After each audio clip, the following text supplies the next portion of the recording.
তোমাদের লজ্জা লাগে না? এই খাম্বা তারেক হাতে তোমরা দেশ তুলে দিতে চাচ্ছ, যে তার মার মরা দেহ নিয়ে ব্যবসা শুরু করে দিয়েছে। আমরা কি ঘাস খাই হসপিটালের মধ্যে? কি আমরা গরুর ঘাস খাই? হ্যাঁ, ঘোড়ার ঘাস খাই? হ্যাঁ, খালেদা জিয়া তো অনেক আগে মারা গেছে, আমরা বলছি। ওটাকে প্রিজনেশন ইনজেকশন দিয়ে এভাবে মোমের মতন বসায় রাখছিল। কি লাভ হয়েছে? কখন যে মারা গেছে, এই মরা দেহ নিয়ে তোমরা ব্যবসা শুরু করে দিছো। এটা গুনাহ হবে না? এটা গুনাহ হবে না? তোমরা গুনার কাজ করো নাই? একটা মরা দেহকে ইনজেকশন দিয়ে টাটকা রাখার জন্য মোমের মতন করে রাখছো, মানুষকে ধোকা দিতেছিলা। এটা তো অনেক আগে সে মারা গেছে।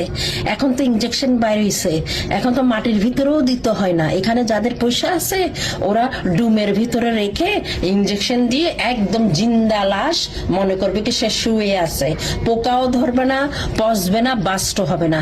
কিন্তু এখন ওরা কি করছে, খালেদা জিয়ার মৃত্যুটা ওরা বাস করতে হয়েছে, কারণ এটা আর কতদিন এভাবে ওপেনলি ইনজেকশন দিয়ে রাখা হবে? এটা বাস্ট হয়ে আতরে বুতরে ছড়ি পড়তো।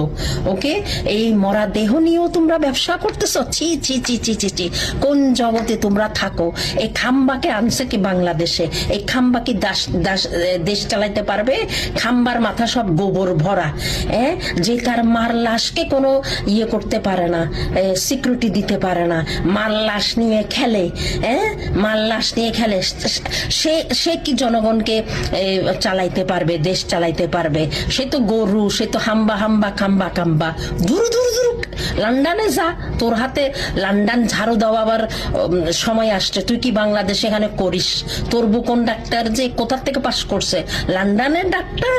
খাম্বা তারেক, এই খাম্বা তারেক তোর মাকে নিয়েও শেষ পর্যন্ত তুই ব্যবসা করছিস। এটা তো আমরা অনেক আগে বলে দিছি, তোর মা মারা গেছে, তোর মা মারা গেছে, তোর মাকে ইনজেকশন দিয়ে তোরা মোম বানায় রাখছিস, এভাবে স্ট্যাচু বানায় রাখছিস। আমরা কি হসপিটালে ঘাস খাই? আমরা কি ঘোড়ার নুন টুটুসি? খাম্বা তারেক, ওই খাম্বা তারেক তোর মতন মূর্খ নাকি আমরা? সুদের ফুট, দূর দূর দূর, তোর মার লাশ নিয়েও তুই খেলিস। দূর দূর দূর দূর দূর, তোরও মোম বানায় রাখি দিব আমরা।